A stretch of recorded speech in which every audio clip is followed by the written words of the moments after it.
Hello and welcome back to live coverage of the Pioneer $2,000 Open hosted by Apex Gaming. This is a 2-slot AIQ Apex Gaming Invitational qualifier for November's Season 3 Invitational, as well as a 1-slot RCQ for the RC in Atlanta later this year. I'm Tandy, joined by Ross Merriam. Say hi, Ross. Hi, Ross. We've got 1 round down, 5 more rounds of Swiss to bring you, as well as a top 8. What are we watching this round, Ross? We're getting a little wacky, Todd. Oh yeah, love it. Yeah, we got Daniel Ash, who is playing Grinning Ignus combo against Oliver Mason playing Selesnya Angels. So Daniel Ash, he was here yesterday playing Modern. He was playing a Goblin Charbelcher deck with a scam element to it, like Rakdos Belcher. So clearly a man who loves his combo decks. Okay. And is bringing Grinning Ignus, one of the notable combo decks in the Pioneer format. And I think drew a pretty good matchup here in Angels because as much life as Angels can gain, Grinning Ignus can deal more. Yeah, the deck just has a huge emphasis on going infinite. If you have one cost reducer, you know, Grinning Ignus is a break even and kills your opponent with anything that says like deal a damage when something enters the battlefield, of which we have 2 different cards that do that thing. We got 3 Defiler, Instinct, and 1 Witty Roast Master. And if you have 2 cost reducers, it's actually infinite mana on top of the thing. So if you have some sort of mana outlet to let you draw a bunch of cards or something, it's perfect. I love the idea of this deck. The first iterations, months back with like Collected Company and stuff looked awesome, and they felt like they were just off the cuff. Yeah. Now there is one aspect of the matchup that I think Angels, will help Angels, and that is Skyclave Apparition being such an excellent removal spell. Dealing with Hazoret's Monument in particular is going to be very important. So this is a matchup where Oliver Mason is going to have to adapt. He can't play this matchup like he normally does, where your life gain is really important. You need to be the beatdown. You need to know how to leverage your interaction. Right. Hold up Collected Company in the right spots, maybe hit an instant speed Skyclave Apparition. Right. So this is going to be a big test for Oliver Mason, adapting to a very different kind of matchup that his deck isn't really prepared for. But he does have certain tools that can help him take it down. All right, well, our players are seated in the feature match area, so we'll head on down to them and get ready to start. So the Angels deck, like you said, it doesn't have a ton of interaction. We'll talk about sideboards as we get to that. I'm curious if there's stuff in the board that's going to be useful to help out against the Grinning Ignus combo. But here we go. Daniel Ash on your left, Oliver Mason on your right. Grinning Ignus versus Selesnya Angels. Yeah, game 1 it's just Skyclave Apparitions, but we got the full 4. All right, Carpolution Force into Llanowar Elves, or Elvish Mystic. Back Oliver Mason's way. No 1-drop. Pretty common for Angels. Some builds have been adding 4 to 6 elves of their own to help ramp out stuff. Ash here plays Prosperous Innkeeper, makes a token. Do we have a second land? We do, but it's tapped. Here's a DFC. I think that's the Tangled Floor Hedron backside, but I'm not sure. Could be Valgate Recovery. Yeah, that's a Tangled Veil. Okay. All right, here we go. Turn 2. Bishop of Wings. This 1/4 is particularly annoying against aggressive decks because it gains a bunch of life, and if you interact with their creatures, they also get 1/1s. However, in this matchup, I don't think Daniel Ash is going to be attacking the opponent's creatures too much. It's going to be more just trying to self-combo, and hopefully Bishop of Wings doesn't get too out of control by pumping all those angel abilities by giving them a lot of extra juice for life. All right, another pathway for Daniel Ash. Going to pass the turn. This is a pretty big Coco signal. Just the classic 4 mana, full hand, nothing to do. Yeah, it's so unlucky. All right, here's the big boy, the 2/4 flyer that whenever you have 8 or more starting life or 7 or more starting life, you end up giving +2/+2 to your whole squad. Righteous Valkyrie. This one also has a life gain element to it, so it's self-fulfilling over time. But the 4 life here from Oliver, nice little buffer. Push towards the Righteous Valkyrie buff. Here's Collected Company from Daniel Ash. Let's see if he finds a kill. At this point, we've got a bunch of mana, so we could go off in 1 turn by playing all the pieces. All right, looks like we found both Burgie and so we got a kill card here. Yeah, this is The one you talked about It's the before. Witty Roastmaster. The Witty Roastmaster. So this one's a weird one. You probably haven't seen this one too much. Maybe just like limited fodder, but it's a 3-mana 3/2. The Witty Roastmaster says whenever a creature enters the battlefield under your control, you get to deal 1 to your opponent.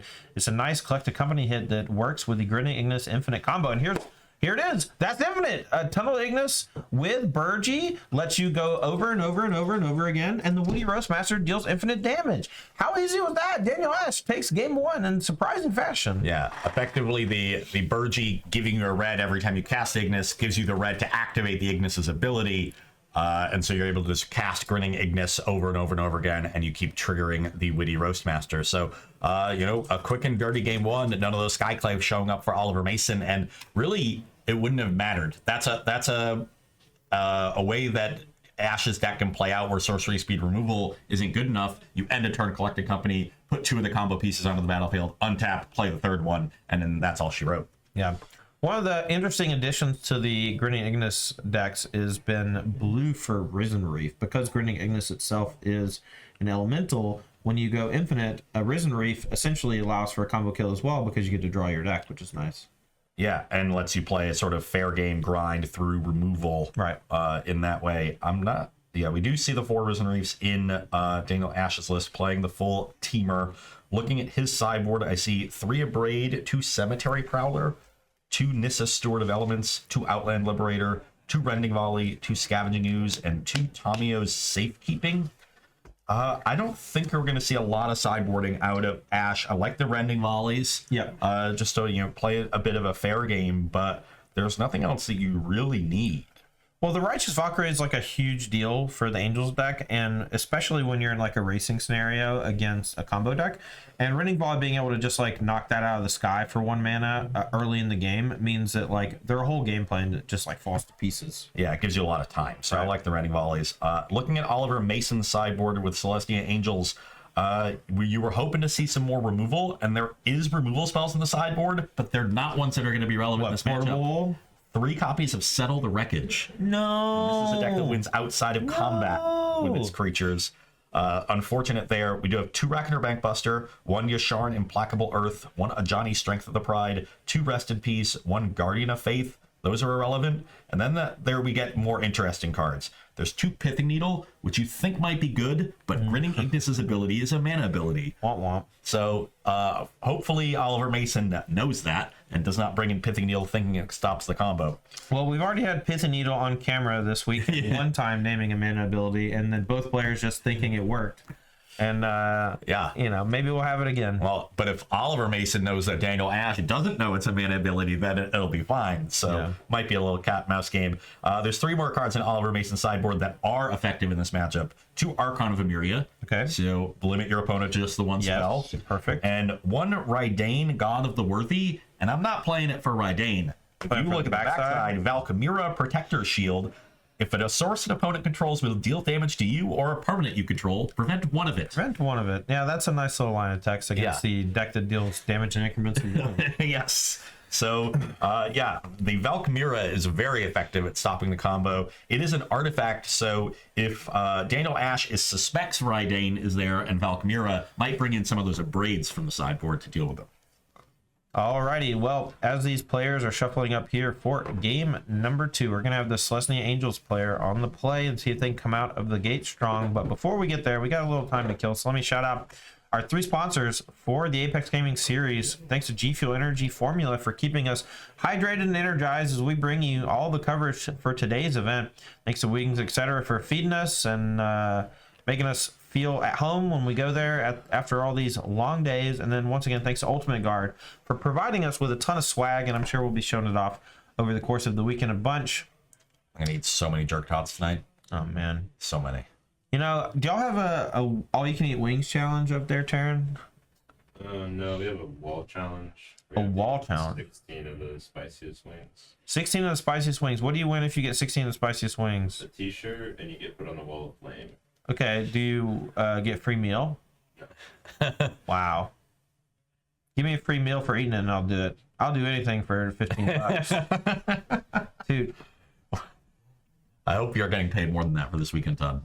Well, when I was a kid, I used to let people slap me in the face for $1.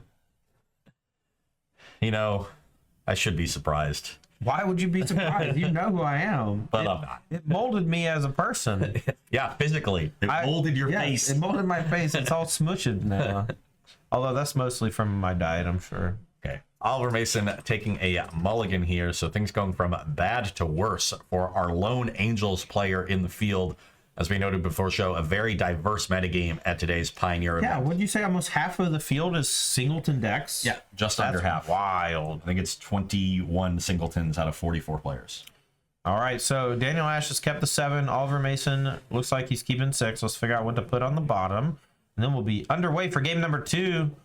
Oliver Mason, first land. Green-white duel, maybe a brush land. Alternate art cards are killing me. Here's a tapped Hinterland Harbor. I know the art on that one. That one was in my Teamer Twin deck for a long time. Land number 2 is Mutable for Oliver Mason. Here comes a 2-drop. It is a brush land. We're going to take it damage. It's a That's going to be Valkyrie. Youthful Valkyrie. The 1/3 that gets bigger whenever you play another angel. So he's got another one, so could have a very aggressive hand here, Oliver Mason. All right, here comes Prosperous Innkeeper. This is going to come with a treasure and the promise of some extra life points over the next few turns. Maybe gives Daniel Ash a little bit of a buffer, so the aggressive plan not so strong. Here's a white pathway. We're going to play a 2/1 angel that draws a card when it enters the battlefield And gains a life. and gains a life. And then we put a counter on the Valkyrie, and we're going to be attacking for 2.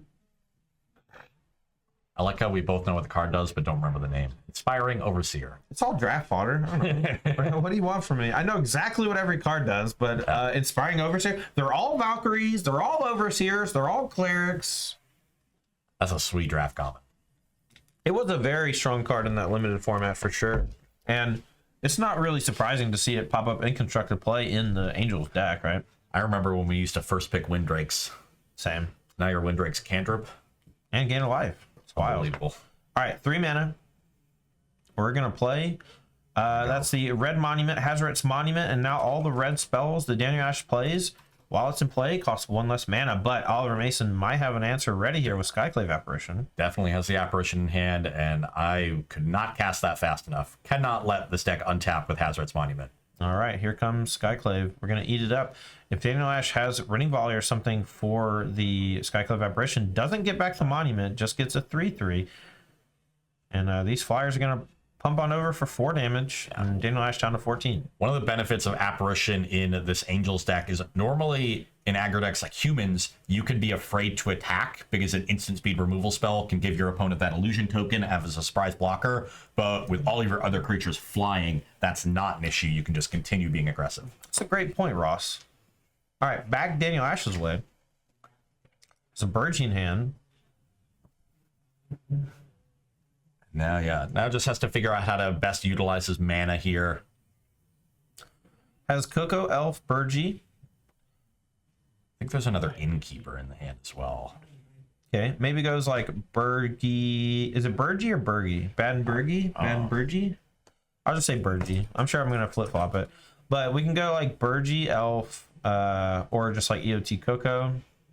And then untap Burgie and go for the kill if we get lucky. Okay. All right, here's a Burgie. We're going to gain another life. Okay. Guess no use for the red mana, so didn't need to sequence the elf after. It doesn't. Does it go away end of Burgie. turn or does it float forever? Is it like Omnath? I think it's in a turn. Okay. 5 mana from Oliver Mason. Here comes the big payoff. This is Kayla's Reconstruction. 3 white and X. Look at the top 7 cards of your library, and you may choose up to X permanents with mana value 3 or less and put them onto the battlefield. A great card in Collected Company decks. Kind of acts like extra Collected Companies that go a little bit bigger when you have a little more mana. We'll see if Oliver Mason hit anything sweet here. Looks like we just hit the 2 angels. I mean, 2 angels is 2 angels. We did it for 2, so... Yeah, so that's a Youthful Valkyrie and a Resplendent Angel. So the first Youthful Valkyrie will get 2 counters, and then the one off the Reconstruction will get 1 from the Resplendent Angel. Yeah, but no life gain because we don't have any of those types of cards in play. So these cards are big, but they're not exactly terrifying. But this is now an attack for 6 in the air for Oliver Mason. That's going to drop Ash to 10, and then we have 11 power in the air next turn, regardless of what else is in the hand. So Daniel Ash now under the gun just from the aggro plan of this Angels deck, but this Collected Company could seal doom. All right, we found another Hazarat's Monument. We also have Collect a Company. Let's see what we do here. Yeah, so we can monument first to get a red from the Burgee, then have 2 lands. This and is the Eldritch treasure. Evolution, actually. So this might be a straight up kill. We're going to go for Eldritch Evolution on the Elf. Shields are down for Oliver Mason. This looks like a Grinning Ignus, so this is infinite ETBs. Right? Yeah. So infinite ETBs. So with we have a red floating. Now we can play the Hazaret's Monument, still have a red floating Yep. and the treasure, and then use that with the Ignus, and now start generating as much mana as we want. Okay, and then with the Hazarat's Monument, we get to loot through our whole deck. Yep. And so we'll be able to find our actual kill condition and doing that. Yeah, this is a kill. All right, so let's let Daniel Ash go through the iterations and make sure that we have everything going. And now we'll essentially play the Monument with 1 floating, and then we'll use the Ignus with the Monument to draw our deck.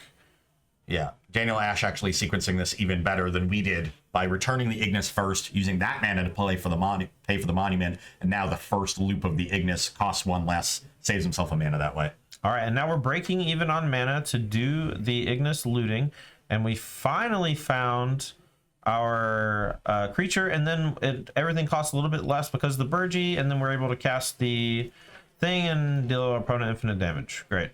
Yeah, have the Witty Roastmaster. So Boom. yeah, Bing, bang, boom. really good stuff there from Daniel Ash. Was able to combo pretty easily with no disruption in game 1. Game 2, we did have the 1 Skyclave on the Hazaret's Monument, but had the backup cost reducer and Burgee, and then the Eldritch Evolution set everything up. So yeah, just shows you the power of the Ignus deck. Has a lot of redundancy with Burgee, Hazaret's Monument, Collect a Company, Eldritch Evolution. You're able to beat 1 or 2 removal spells pretty easily.